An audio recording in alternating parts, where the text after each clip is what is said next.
Tem um acordo que foi feito num jantar essa semana em São Paulo que praticamente sela a eleição do Haddad no primeiro turno e do Lula também. Um acordo importantíssimo que só pôde acontecer porque o Datena traiu o Bolsonaro. Vamos lembrar, semana passada eu estava rindo aqui porque na terça-feira à noite o Bolsonaro garantiu para apoiadores, tem vídeo dele falando, ele garantiu que ele tinha conversado com o Datena e o Datena seria candidato dele ao Senado, eles estariam juntos, Bolsonaro e Datena. Aí a chapa em São Paulo do Bolsonaro seria Tarcísio governador, Bolsonaro presidente e Datena senador. O suplente do Datena seria Gilberto Kassab. Gilberto Kassab é o presidente, dono do PSD, D de dado, que é um partido importantíssimo e tem muita força em São Paulo e tem apoio de vários sindicatos patronais e associações de empresários. Ou seja, muitos micro e pequenos empresários têm ligação com o partido do Kassab. Isso é importante na eleição, eu expliquei já aqui algumas vezes. Ok, estava tudo certo.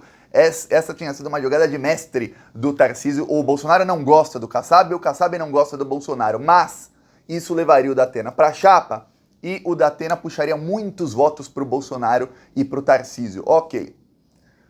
O Lula conseguiu fechar o apoio do Kassab e conseguiu fechar uma chapa com Haddad governador, Márcio França senador e Kassab suplente do Márcio França. Acabou com os planos do Tarcísio, isso tudo graças à desistência do Datena. Eu vou te explicar isso tudo, vou te explicar por que é tão importante e por que isso sela praticamente o Haddad e o Lula no primeiro turno. Obviamente, não dá para ficar contando vitória antes do tempo não, vai ter muito trabalho até lá. Os fascistas estão cada vez mais desesperados, eles vão disseminar muita fake news quando chegar a hora, mas a gente precisa se fortalecer. Por isso mesmo eu peço que você se inscreva aqui no canal, antes de eu falar sobre como foi fechado o acordo e tudo mais. É um segundinho, é grátis se inscrever aqui, e você se inscrevendo no Plantão Brasil, você ajuda a fortalecer a oposição ao desgoverno Bolsonaro. Olha, hoje eu sou o inimigo número 1 do bolsonarismo, eu recebo ameaça de tudo que é lugar. Então, se a gente aqui no Plantão Brasil é tão odiado pelo Bolsonaro, isso significa que estamos no caminho certo, porque se nazistas nos odeiam, nós estamos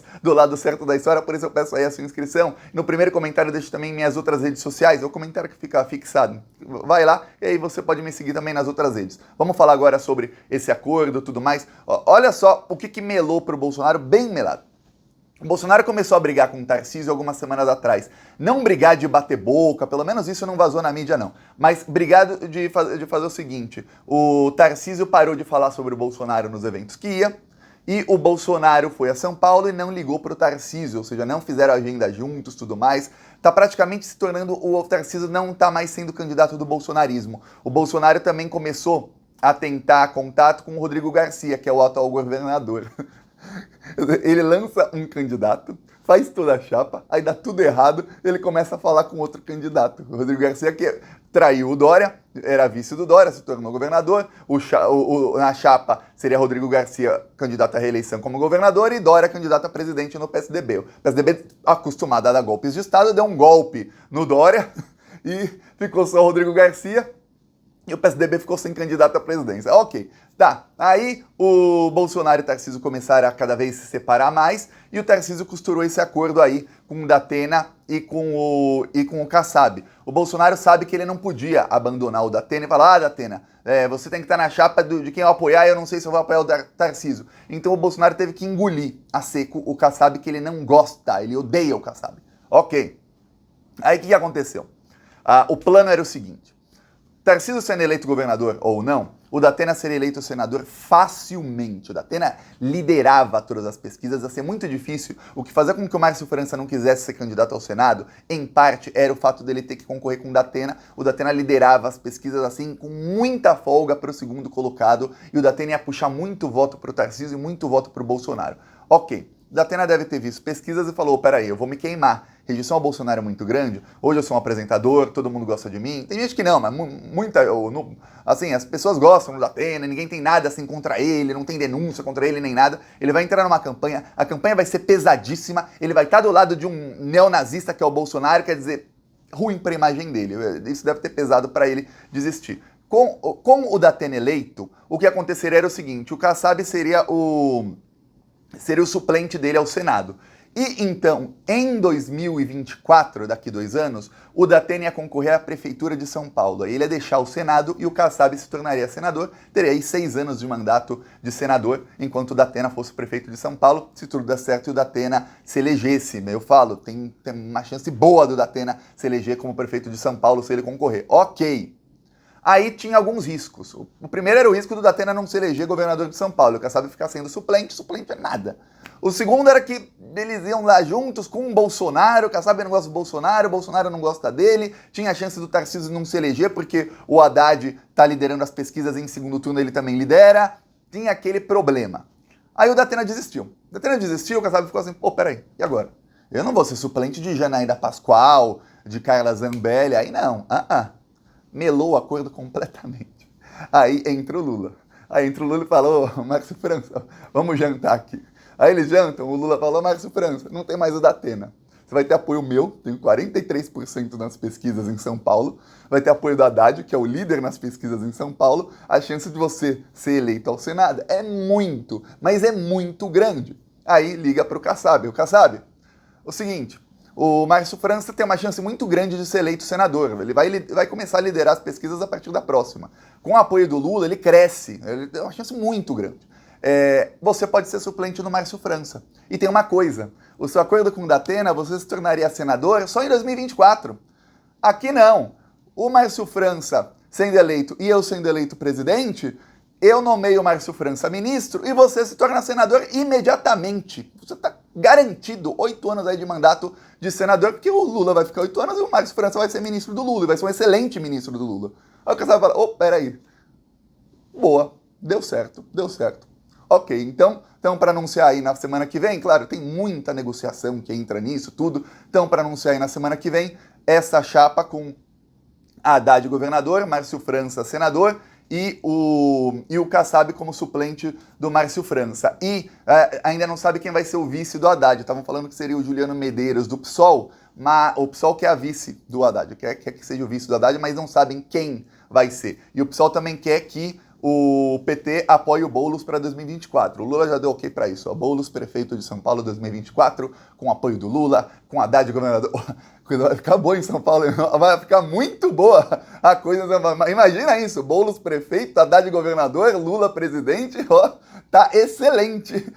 Quem não for de São Paulo, mude-se para lá. Engraçado, até uns anos atrás estava tão ruim, agora coisa melhorando. Tá, então esses acordos estão sendo selados e agora vem a importância. O único meio onde o Lula não ganha do Bolsonaro e o único meio onde o Lula tem uma rejeição acima de 50%, vamos lembrar, o Datafolha e as outras pesquisas mostram a rejeição ao Lula é de 40%, tem pesquisas que diz 45%, mas o Datafolha mostrou 40%, a menor rejeição entre os candidatos e entre Lula e Bolsonaro, o Bolsonaro tem 63% de rejeição, ou seja, gente que não vota nele em hipótese alguma, e o Lula tem 40%.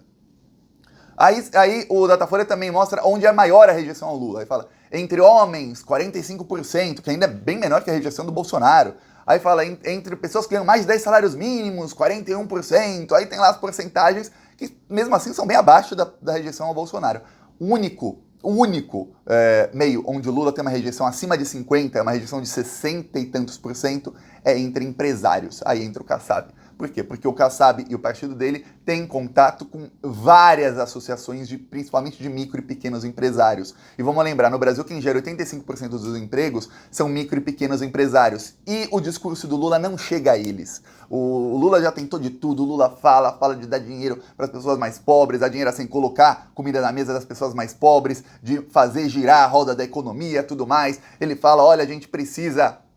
Se você pegar 1 bilhão e você der para um banqueiro, o que esse banqueiro faz? Ele põe na conta dele, pronto, 1 bilhão sumindo. Se você pegar 1 bilhão e fizer um programa social e der R$1.000 para 1 milhão de pessoas pobres, o que vai acontecer?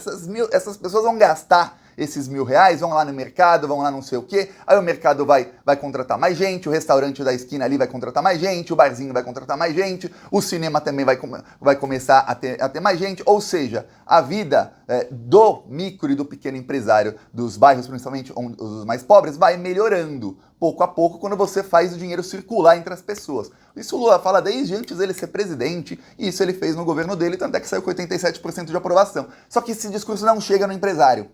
Mas vai chegar. porque o Lula tendo apoio do Kassab e do PSD, eles, como eles têm contato direto com organizações empresariais, eles falam com os micro e pequenos empresários e vai chegar o discurso do Lula. E o micro e pequeno empresário vai começar a se conscientizar, falar, peraí, é verdade, tá ruim a coisa pra mim, tô quase falindo, tá muito pior do que quando o Bolsonaro assumiu, o Bolsonaro mentiu nas promessas dele todas, ele falou que a situação do Brasil ia melhorar, que tava ruim, que ele era salvador da pátria, e foi exatamente o oposto disso, e na época do Lula as coisas estavam boas. Mais do que isso, ele também consegue uma conversa direta com os grandes empresários que até hoje não querem apoiar o Lula, estão 100% fechados com o bolsonarismo. O Lula teve encontro com vários banqueiros nas últimas semanas e o Lula reclamou. Ele falou, banqueiro só quer saber de teto de gastos, de reforma fiscal, de ajuste fiscal, tudo mais. Aí eu falo, virar economia, tudo mais. Eu falo, vocês lucraram mais no meu governo do que nos anteriores, tudo mais. Todo mundo lucrou. E os banqueiros não querem saber. Mas apoiam o Bolsonaro, que pega aí 200 bilhões fora do teto de gastos para abater o ICMS, o prejuízo que os estados vão ter de ICMS. Quer dizer, que tem uma irresponsabilidade fiscal maior do que qualquer outro presidente na história do país. Sendo que no governo Lula foram 8 anos seguidos de superávit fiscal, que é o seguinte, o país arrecadou mais do que gastou. E no governo Bolsonaro são anos do oposto de superávit, está gastando muito mais do que está arrecadando. Quer dizer, e os empresários continuam nessa. Então o Lula reclamou disso, e o Kassab não, o Kassab tem interlocução direta com esses empresários. Esse acordo é crucial para que o Haddad consiga ganhar no primeiro turno e para que o Lula também consiga ganhar no primeiro turno. Olha, é por isso que o Bolsonaro está tão irritado. A situação vai ficar feia para o Bolsonaro. Tem uma coisa sobre o Auxílio Brasil. Saiu uma pesquisa essa semana mostrando o seguinte, quando o Bolsonaro começou a pagar o auxílio emergencial, eu lembro que eu fiz até um vídeo aqui falando que eu era contra, depois eu mudei de opinião porque eu falei com gente do PT que me convenceu que não, tem que pagar para as pessoas mais pobres. Se o Bolsonaro vai usar eleitoralmente, dane-se, mas tem que pagar. Na época lá do auxílio emergencial.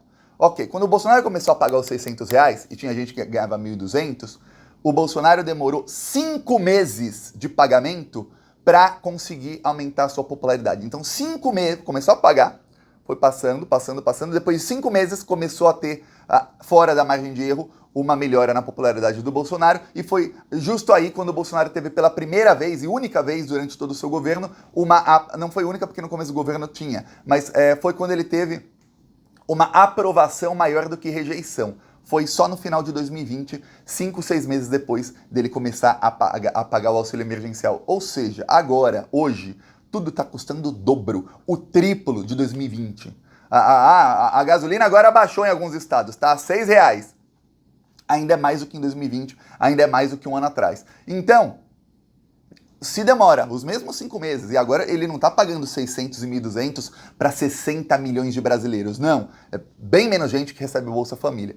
Se demora 5 meses para ter uma melhora na aprovação do Bolsonaro, já era. E eu vou falar, não vai ter essa melhora porque tudo está mais caro. Então, R$600 de hoje não equivale a R$600 de 2020, nem um pouco. Equivale a 300 de 2020. Não é tanta gente recebendo, é menos gente, então a situação do Bolsonaro está crítica. É por isso que ele está inflando o seu gado cada vez mais para ver se eles fazem alguma revolta e tal, se dão um golpe de Estado, para tentar. É a última tentativa de um governo que está morrendo. Então, grande dia, está tudo correndo no caminho certo. Agora temos que continuar indo à luta. Então peço aí seu apoio, inscreva-se aqui no Plantão Brasil. No primeiro comentário deixo minhas outras redes sociais. E eu vi muitos comentários, obrigado. Eu não vou desistir porque tem bolsominion. Que tem Bolsonaro me ameaçando, não. Olha, já deportaram a minha esposa ilegalmente uma vez, tentaram a segunda vez deportá-la, mesmo ela tendo visto, veja bem, ela é polonesa, ela nem precisa de visto para entrar no Brasil, ela tinha visto e não queriam deixar ela entrar no Brasil na segunda vez, tive que fazer um escândalo no aeroporto de Guarulhos. Já teve drone filmando a minha casa, já teve agente da BIM entrando em contato com gente que eu conheço, já teve um monte de ameaça, já teve o Carlos Bolsonaro falando publicamente para a polícia me investigar.